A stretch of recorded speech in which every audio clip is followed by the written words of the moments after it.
Hi, I'm Joan Vondras, and I'm running for Congress in Missouri District 2, and I have lived here my whole life. But I want to take some time today to really get to know the vibrant Bosnian community that is here. And I am so honored you have come to give me this time. Anna, Ido, Nadim, Adiz, Melissa, thank you so much for being here. Thank you. Thank you. Yes. And I would love to start with what your journey was to get here and how that journey has impacted how you are in your community. Thank you for meeting with us. My name's Nedim Ramic. I am an attorney here in the community. And when it comes to the Bosnian American community, I think a lot of times it is being used as the poster child of immigration.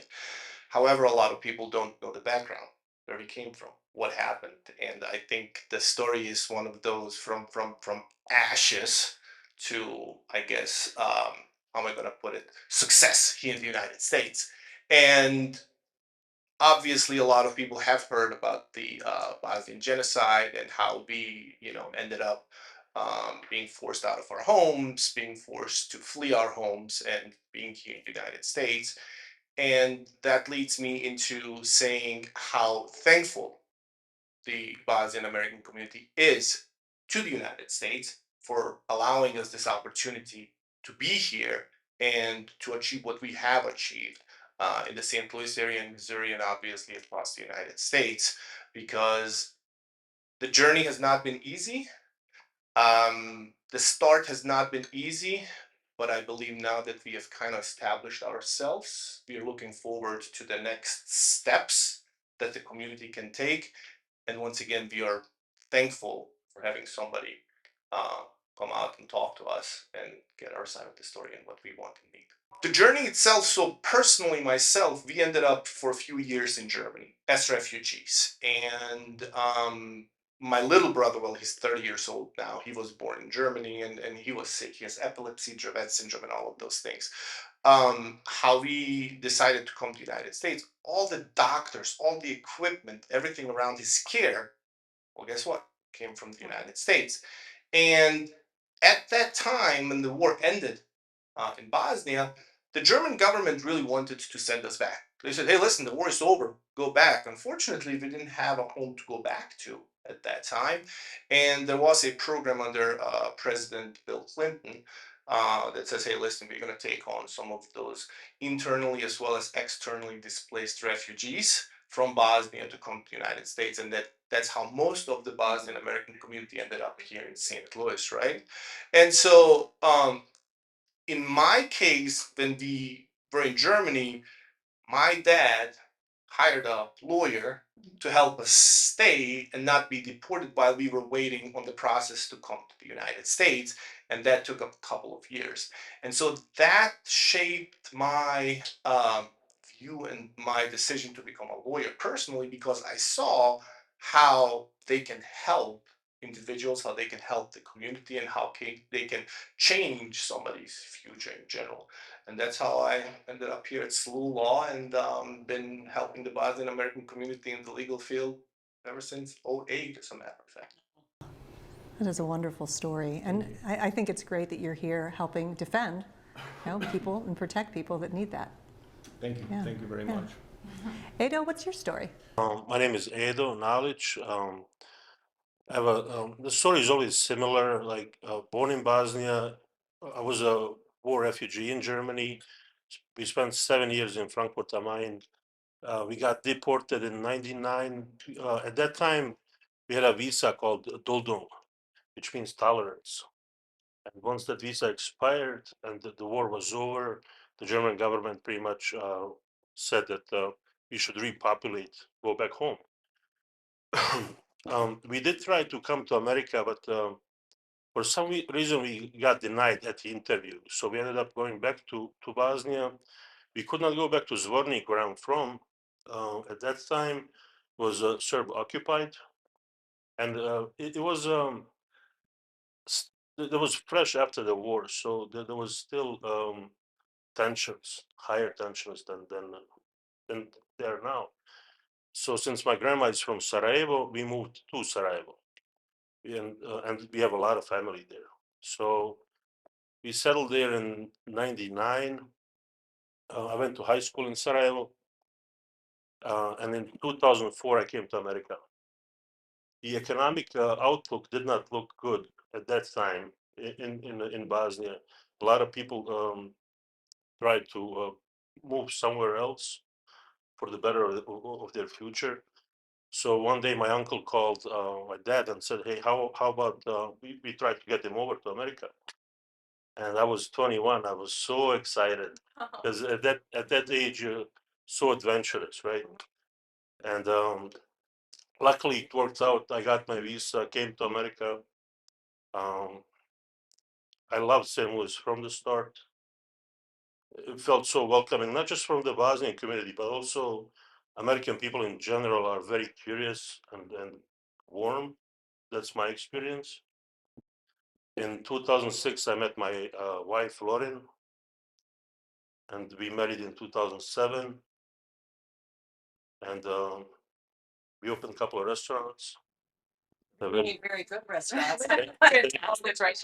Balkan Street Parks, Telva. We are also at the stadium down there at the St. Louis City Stadium. It's been, America gave us the opportunity to work hard.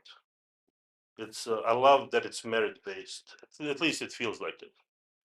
The more you put in, the more you're gonna get. That's how I feel. It allowed me to bring my brother to America. He's also my business partner, and it allowed us to bring our parents here and to provide for them.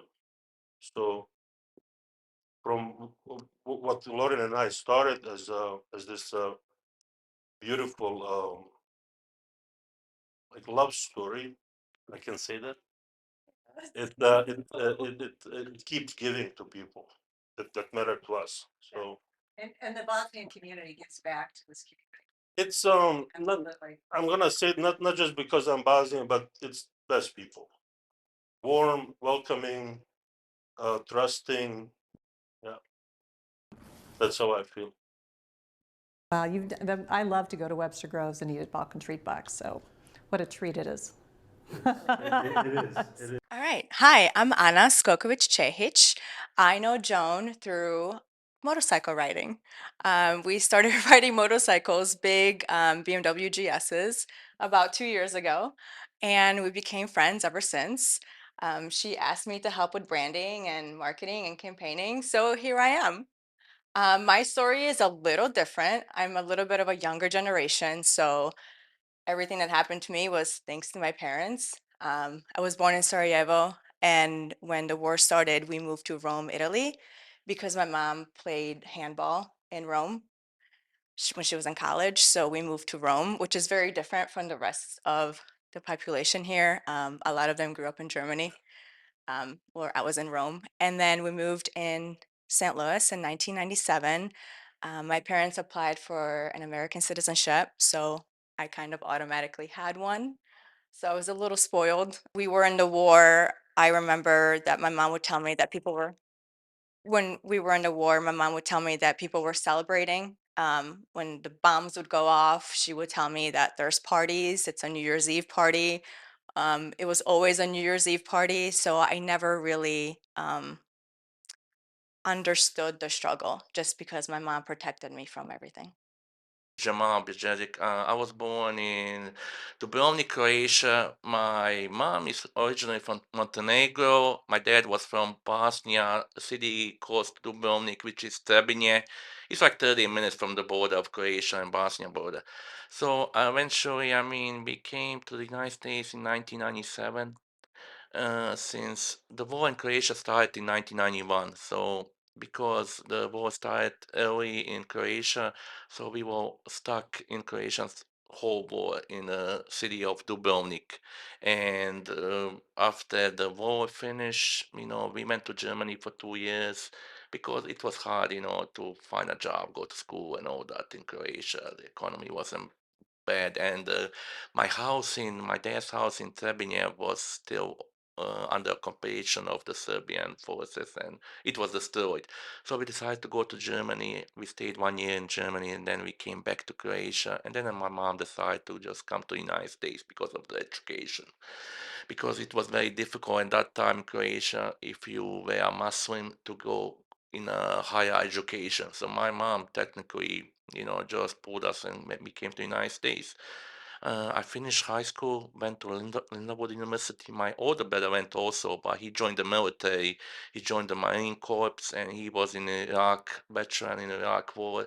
I wanted to join too, but my mom wouldn't let me. She didn't want to go send through son in a war zone, especially coming from a war zone. So after I got my criminal justice degree, I actually applied for the police department, and they asked me, "You want to be a police chaplain?" So kind of in 2012, I became a police chaplain. I'm still there, and I also I'm one of the founder of the we have a charity organization called House of Goods. We help refugees, less fortunate family, and everybody like free furniture, free clothing, and everything for whole community. Doesn't matter if you're a refugee, no refugee. We work with different organizations, Youth in Need, Better Family Life, Urban League, and all that. And I'm assistant funeral director in Islamic funeral home, which we have a Islamic funeral home, which is a donation funeral home. So we don't make money, we help community.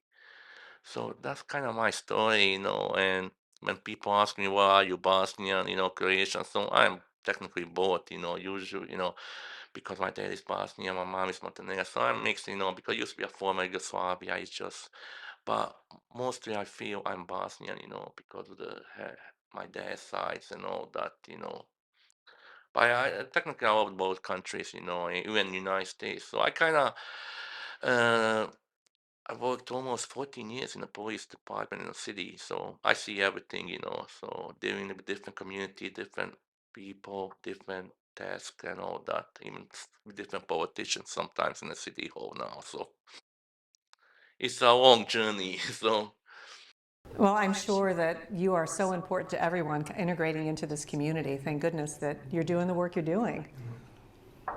So my name is Melissa Mankovic, and I am actually a refugee as well, like all of us here. My story is probably a little bit similar to Anna's in the sense where I was actually, I came here with my family in 1994. So we have been here for 32 years. And I went to school here. I graduated college here. So again, like Anna, I did not have to go through a lot of the hurdles that other people here have gone through outside of hearing stories from my parents and the things that they went through to get here. We fled the war in 1992 and we moved to Austria for a couple years. And then after staying in Vienna for a couple years, my family applied for a visa in the United States, and we moved here and have been here ever since. And like Ada said, we've been in St. Louis since we've came to America, and we love St. Louis. St. Louis is such a big part of my life. My friends are here, my family is here. This is pretty much all I know is St. Louis. We've gone back to visit, Bosnia from time to time, but it's like my whole life is here. And so I have a big part of, I'm a big part of, the St. Louis community and now, obviously the Bosnian community. Actually lived up until I graduated eighth grade. We lived pretty much in Fenton. Obviously, you guys are familiar with Fenton area, but I was the only Bosnian kid in Fenton area, minus like one other kid.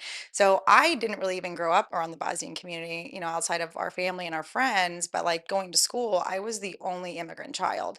So it was very, I felt lost at times, like as a child because most of your friends are all American, and then you are this immigrant child. And it wasn't up until we moved to St. Louis County when I graduated eighth grade and starting high school that we went to Melville High School. That's where I graduated. And so that was a real eye opener for me because I got to be a part of the, Bosnian community and I got to integrate myself into the culture more than what I would have experienced had I not gone to Melville. So it was very, eye-opening for me as as a child, as a young teenager, to be able to, be around, my people friends and stuff and create friendships that are, within the Bosnian community. And then after I graduated high school, I went to UMSL and I got my actually degree in criminology as well. I wanted to be a lawyer, and there were so many things that I wanted to do. There were so many things I wanted to do. And then a family friend of mine introduced me to real estate. So I've been doing real estate now for 10 years. And it has, I would say 80% of my clientele, 85% of my clientele are clients within the Bosnian community. So I have helped so many people within our community achieve that dream of, home ownership. And so to see them, go through everything that their families have gone through in order to get to this part, in life where, their families have helped them get through, school and college and, make something of themselves to be able to now go and purchase homes, and live that American dream. So I've gotten, to be a part of all that. And so it's been really special to see, families go from, one home to another home. When I first started my business 10 years ago, a lot of my business was, in South City. And as years have gone over the past 10 years, they're now, migrating further south, into Melville and Oakville, and now even parts of, further south into like Arnold, Imperial. Um, but to see the change and the impact the Bosnian community has made in Bevo Mill in the early 90s, late 90s, and then, how the market shifted in there, how the economy shifted down in, in the Bevo Mill area, and how the Bosnian community has just integrated so much, wealth and so much business. I mean, there's obviously so many of our own businesses, that Bosnian community has, that are still located in the Bevo Mill area and that are further, migrating south. But to be a part of that and to see all the changes that have been made just over the past, 10, 15 years has honestly been very incredible to see because they're just such hardworking people. Like Ada said, they're very loyal. Their work ethic is amazing. And so to see all that and to be a part of that for the past 10 years has really been incredible. That's what our country is built on, immigration, and the vibrance that people bring to it and the diversity. And it's just so important. And the largest Bosnian community in the country is here, right? Bosnian, correct, yes. Yeah. So my name is Ade Savdic.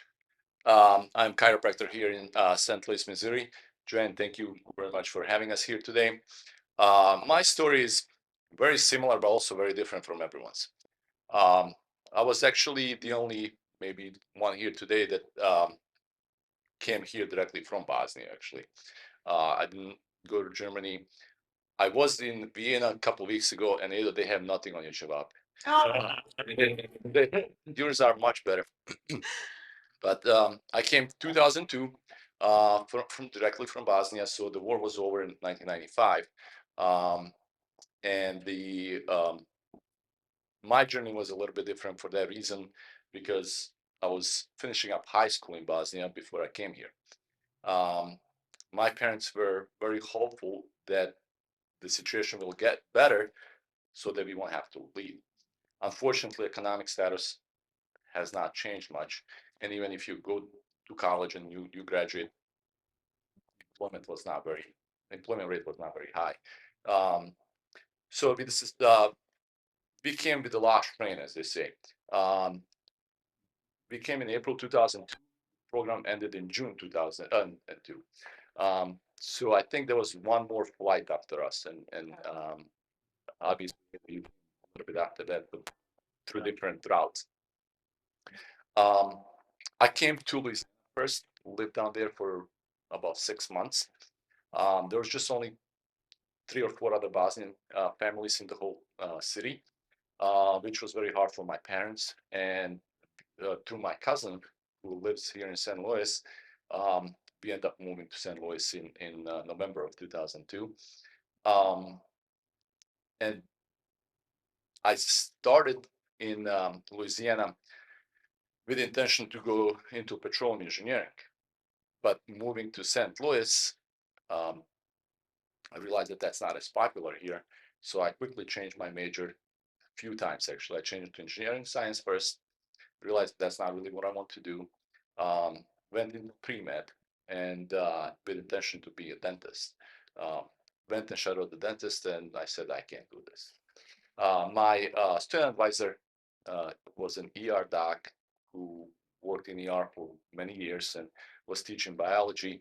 And there was actually Logan speaker coming to Lindenwood that week, and she said, "Why don't you just come with me and you can see maybe chiropractic is in your area of studies." And I did not even know how to spell chiropractic at the time. I don't think I still know how to spell it. So I end up going there, and then I end up going to the interview at Logan in Chesterfield, and end up following and shadowing chiropractors in the area, and I really loved it. So that's how my story is. How did I become chiropractor? Um, the first day in school, everyone would introduce themselves kind of like now and say, "Hey, what is your story? How did you become chiropractor?" Either they have someone in the family that was chiropractor, or they had some positive obviously experiences with chiropractors in the past from injuries. And like I said, mine was completely different. I didn't even know how to spell it. But I have been doing it since 2011. Love it. If I had to go all over again, I would do it the same. I would pick the same career. And you made the right choice. I made the right choice. It gives me more freedom. Being obviously a business owner, on one hand, it takes up a lot of your time. But on the other hand, I'm married. I married in 2015. I have 3 children at home, so it gives me more time. Also, if you're willing to take the time away from the business and go and spend time with your family and travel and do those things. Um, but obviously, it took a lot of years building and getting to that perspective that you're able to take some time off. And you mentioned children. A lot of you have children. I was so impressed when I went to the gala, and you had people, business owners in the community mentoring the high school students. So the SCLBAC, I think, started with a group of my friends, and I think we all know them. Everybody kind of knows everyone. Yeah. And they want to help. When we came to America, we didn't have the resources. We didn't have a friend that works at Boeing, or, a friend that works at Centene, or, we had no resources. We had to start from scratch, really. And so they're helping the younger generation for resources that we did not have. So it was a great organization. Joan bought a table, and that's kind of how we got involved. Yeah. And your businesses that you described, in what way are you integrated into helping the community rise up or face challenges? And you've got a bird's eye view, Jamal. on Yeah. that. You Yeah. wanna- yeah. So technically, like a lot of Bosnians, they have a trucking company. So there is, I don't know how many trucking company there is, but somebody said there's like maybe 1,000 or more registered. Because everybody's owning a trucking companies, owner operator. But usually, like for example, if a community like those business owners, they always give back to community during Thanksgiving, they don't ask if the person is a Muslim, Christian, Jewish or whatever. They give back like during holidays, Christmas and all this. So they also help. For example, if you have a trucking company, they hire not only Bosnians, they hire different people.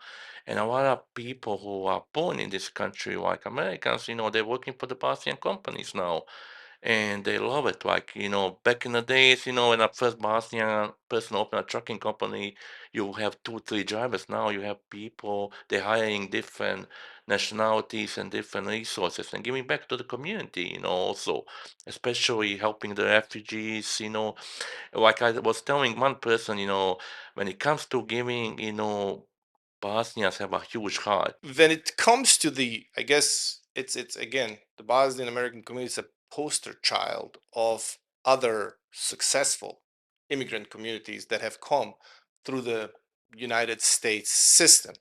Initially, when we first arrived, I mean, no money in your pocket, you will take on any job you want. And Bosnian Americans, like most immigrants, because right now we are trying to vilify immigrants based on individuals that screw up.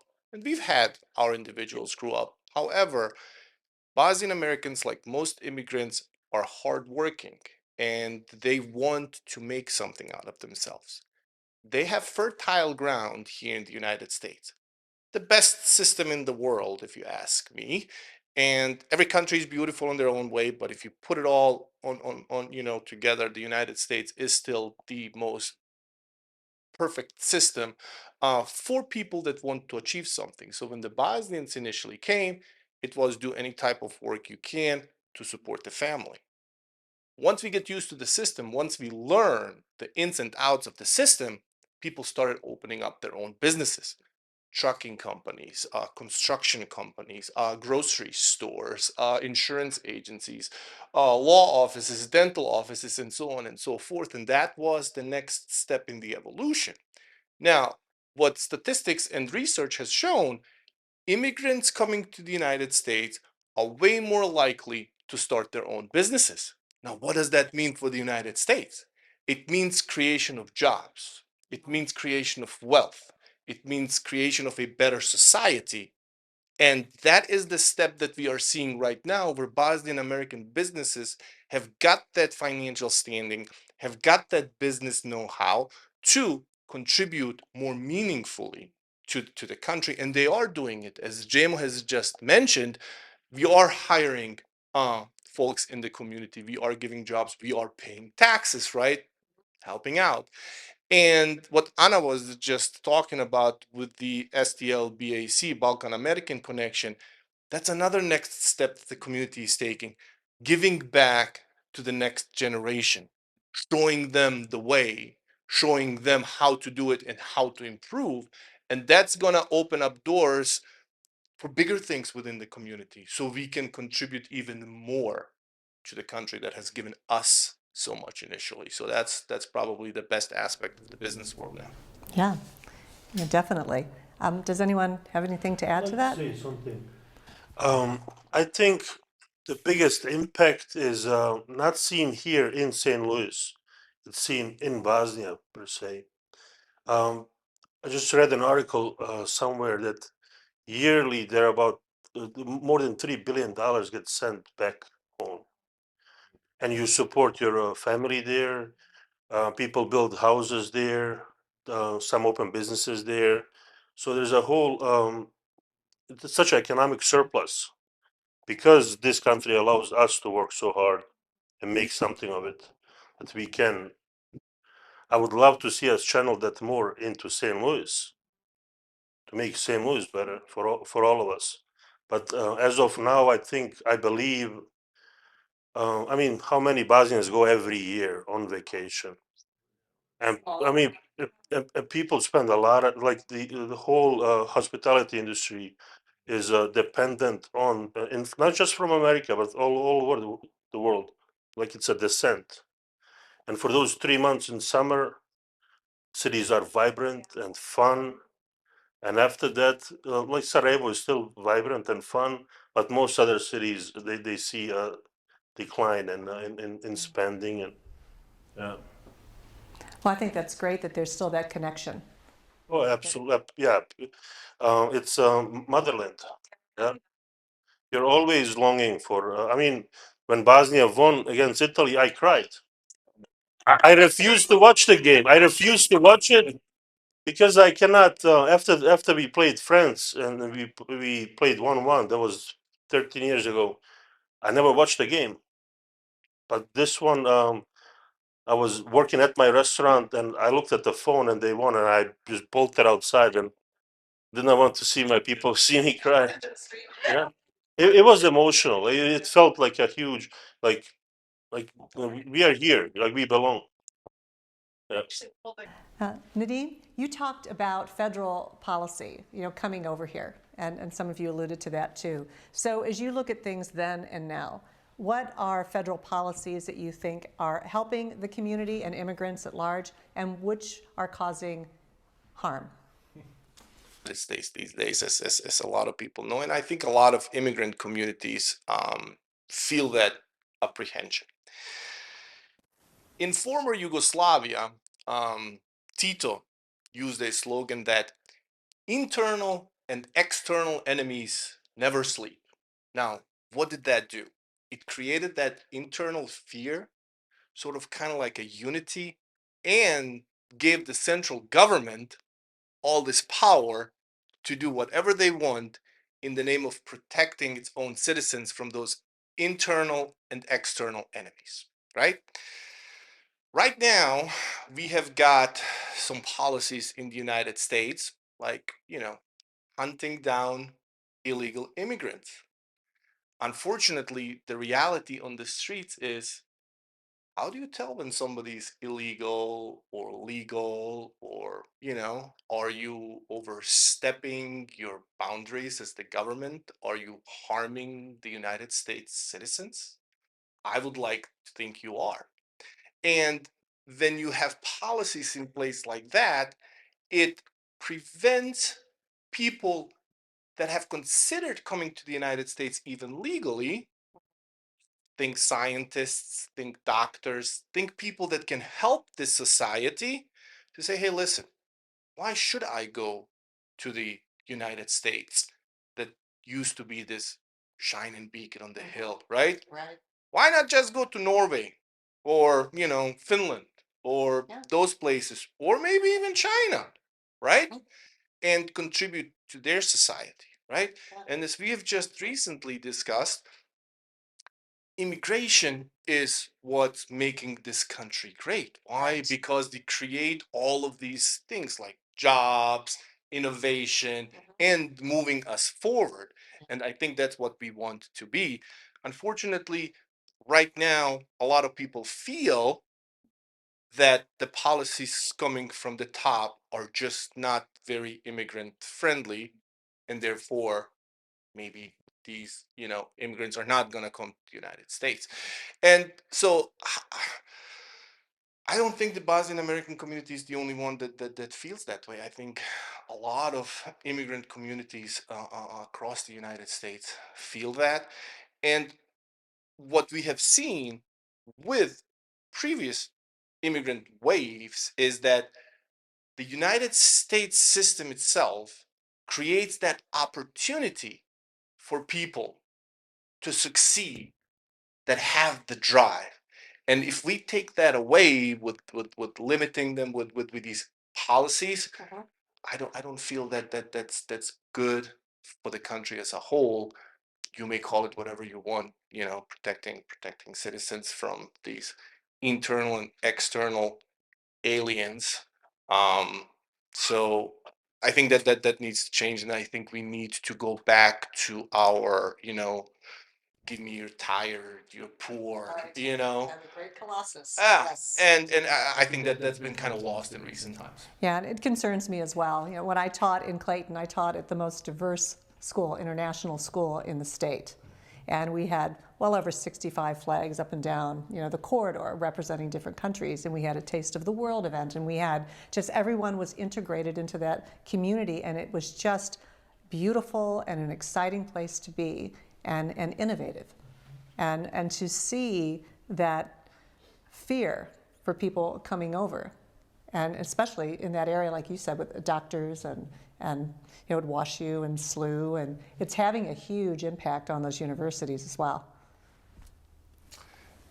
Unfortunately, that's just the reality, and the attacks on universities itself. I mean, that's not the image that the United States used to have in the world previously.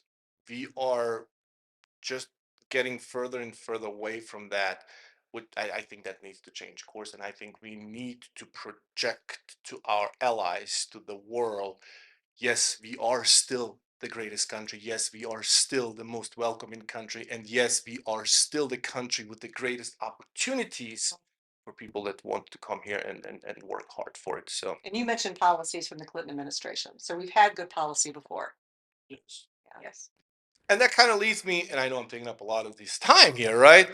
But, and I like to think a bit in advance.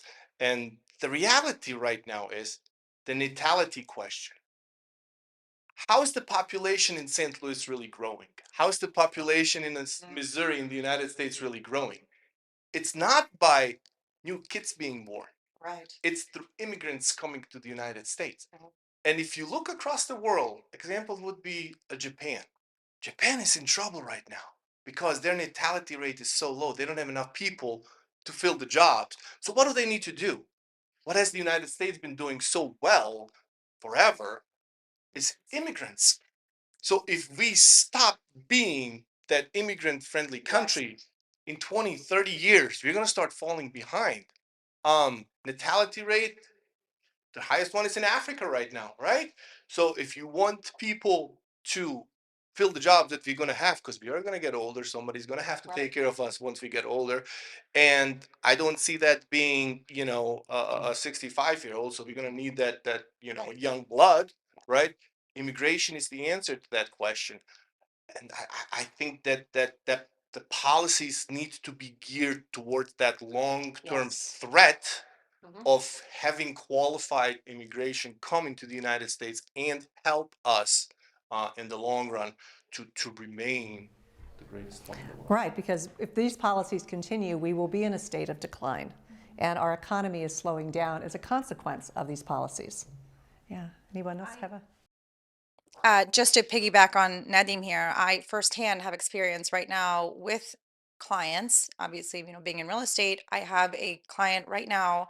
Her and her family are packing up and moving back to Bosnia because of immigration law right now and everything that's been going on within this administration. We need immigration policy reform, which we had, but we need to take this moment right now where it has just been undone, and we need to make it even better than the original one that was a bipartisan immigration policy that got knocked down by the Trump administration, and Congress is not working toward a solution.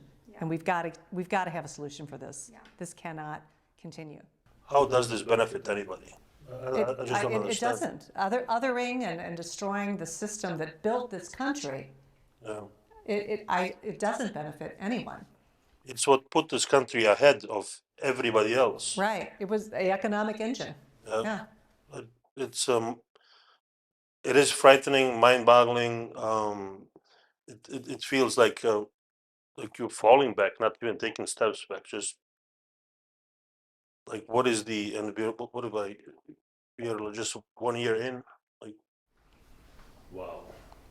Yeah, and for me, stepping into politics, because I'm not a politician, but the harm that I see, the denigration of our institutions, the attack on diversity, the othering, it is just such an intentional harm that's being caused by, honestly, Citizens United, Project 2025, the tech brother oligarchy, the Peter Thiels that want the Unitarian executive. And you have come from a countries that have fallen to this type of harm.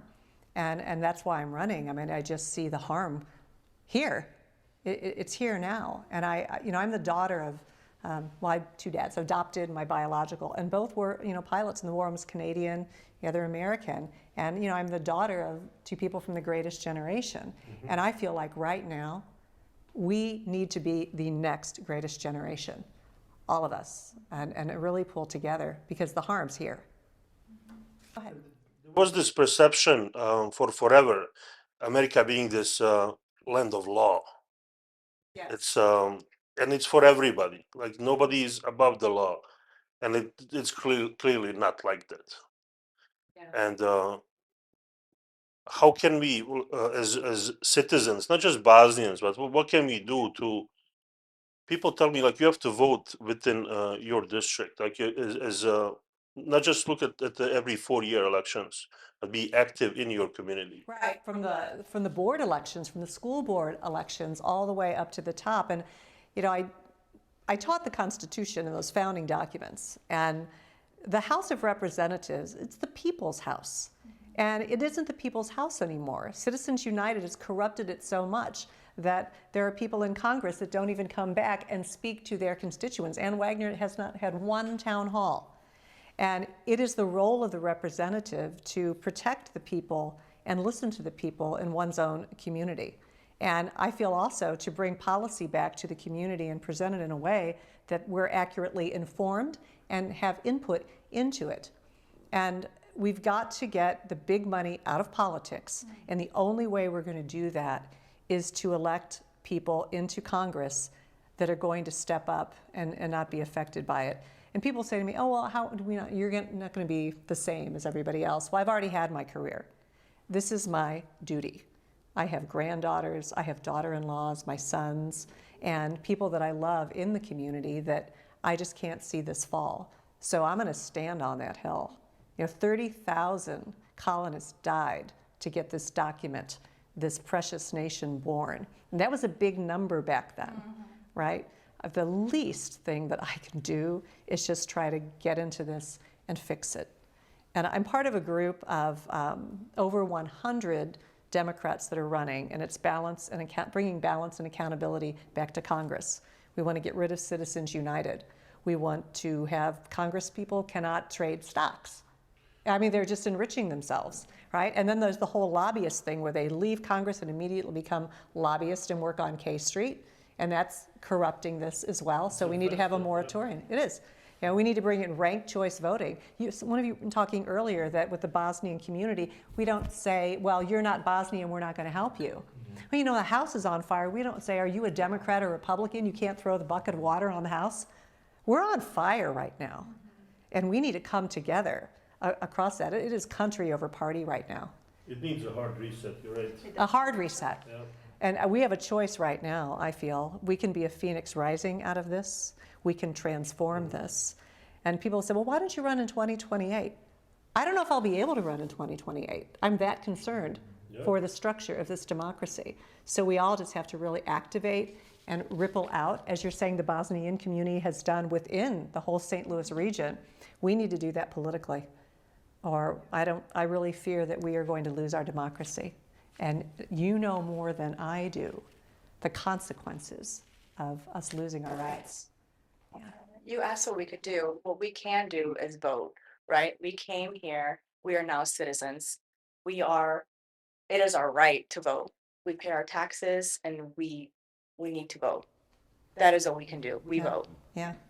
And the other thing I would say is having the conversation. So I started just my workshops in January of 2025 about how you have conversations to bridge the political divide.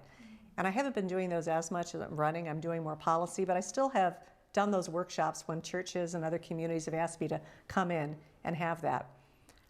We're, on August 4th, that's the primary, and I need to win that primary. So I need people turning out on August 4th.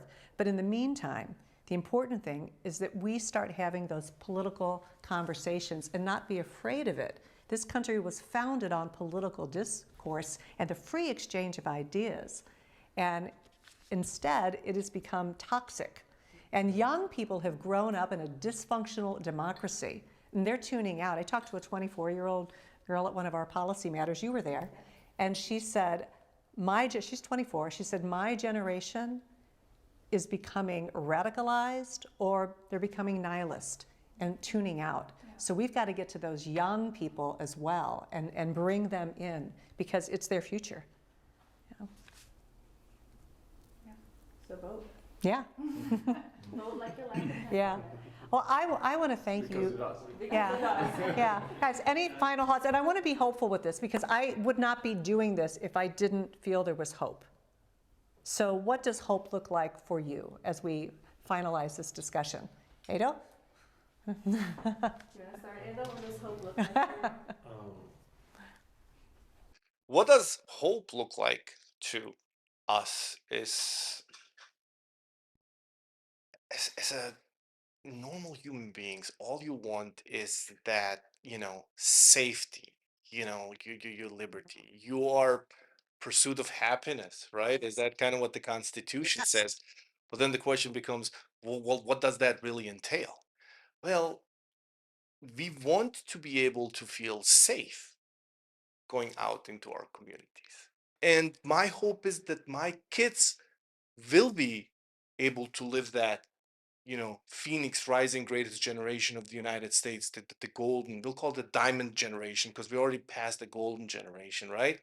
That is my hope because once you have kids, once you've done your part, once you're done with your career, you kind of want to help them and see them be happy and have the opportunity of that pursuit of happiness. And that's what John Adams said, the role of government is the happiness of the people. and to put that floor in. We have a social contract. Our Constitution was based on that social contract that we don't let people fall through. And we're letting people fall through that and not taking care of needs like safety, right? Yeah. Sure. I was just going to say, I think that the hope is that is the reason that our families came here, and the hope is that like the what our families gave up by moving here and the hard work they've done, like that's the hope that we have, that we continue to kind of search for, and we hope that we can kind of get back to that. Because I know, like my parents, our families, gave up everything to come here in search of hope, and the hope that we were told we could have if we worked hard enough, if we did everything by the book. And then even when you do it by the book, it just seems like it's almost unattainable right now. So it's just like you're just searching for the reasons that you came here, and you're just hoping that it'll go back to that. And so it's just right now, it's just a lot of unknowns. So I think the hope is just the hope that that we were told we would have, the dream, of living freely and having the freedom to chase, a career, open up businesses, and have a good life for your children. Like I have a 6 and a 7-year-old. So yeah. Yeah, and I'm really hoping that we get our moral and ethical compass back, because we have been very, very misled, and it's affecting everybody. And I feel that I work with people all the time, every day, 7 days a week. Um, like most people that walk into my restaurants, they are genuinely good-hearted people. You feel that, right? There is a lot of enthusiasm. If you walk into Anna's favorite place, Telva, you'll see people all kinds of colors, religions, genders, age differences, and you just stand back and watch that melting pot, and it's like, and you're so proud. And I tell my father, who recently came, like, see, this is America. Like, this is what it's about. Like it gave us the opportunity to do this, to tell our story, and we see a lot of people enjoy it with us. So my hope is that we will there is more of us than that there is of them. Not that I want to separate, but there are, a lot of people are just misled. I agree with you too. And in my workshop, I do this whole thing on social media about how it intentionally divides us, and that there is literally a war on empathy in this country to divide us. But when I have these conversations in these workshops and town halls, we're not as divided as they want us to think they are. And the only way we push back on this is through conversation and Absolutely. story. Absolutely. And me, when I grew up in Germany, German people did that really, really, really well. In history classes, they would teach us about the atrocities in the Second World War, and they would like nothing was redacted or hidden. They would say, "This is what happened, and this is how it became." So you learn from the First World War, and you realize all these steps that it took. And then we visited a couple of concentration camps. So they were telling us that everybody is can be affected by it. That it just takes one human, one ideology, and one message repeated. Yeah. And one of the things they said in the book on tyranny in Germany, what happened is people started avoiding each other and not making eye contact. Yeah. So we've got to make eye contact with people. We've got to reach out and have those conversations and that unity, My hope is very similar to everyone's. It's obviously better future for my community, better future for my family. I have 3 children, 9, 7, and 5, and I want them to have the future that I have experienced. I want them to see the United States that I have experienced. Coming here as an 18-year-old, somewhat already established adult, I was able to enjoy all the fruits from the United States that I'm assuming prior generation has planted the seed, um, and I want them to be able to enjoy that same future that I've had here in the United States. All the great people I've met, the not having to worry. If basically, as Edo mentioned, if you're willing to work hard, you're gonna succeed here. That's, I think, everyone's take on the United States has been up to this point, and I want to make sure that that also happens to my children as well. That tomorrow, if they want to work hard and they want to be successful in life, that's it. Right, but they should have that same opportunity. And I think, Rock and I, we started with, student debt, things like that, and built it into him owning his own business and me teaching. But I see people, young people, working as hard, if not harder than we did, and they don't have that same, to your point, economic opportunity because it's being taken away or we just don't have the same ladder now, and we've got to get that back. So your kids have that same opportunity. I agree. Over here, you have those opportunities. If you work hard, pay your taxes and you don't do crime. I think some people see it, when it comes to immigrant communities, different communities. If an immigrant community or few people in the immigrant community do something bad, that everybody's bad, and they don't see the good things that the immigrants do. Like before, now it's like they want to divide people and all this. Well, Ben Franklin said, we have a republic if we can keep it. And it is my hope as an educator that, when I have them meet the candidates, when I come into people's homes, and if you'd love to do that for me, I will show up, having these conversations and rippling out, coming to my town halls, or in your own community, just having conversations, because it's up to us right now. And that is my hope that me putting my energy into this, coming out of retirement to do this, will ripple out, and that we can flip this seat, and we can start to flip seats nationally, and we can serve in Missouri as an example of what Congress can be, and it is the people's house. So we need to get it back. And you all are so engaged in your community, and you are leaders in the community. And everything that you have said has inspired me to just really stay in this fight and really work with your community and other immigrant communities to right this ship. So thank you so much for everything.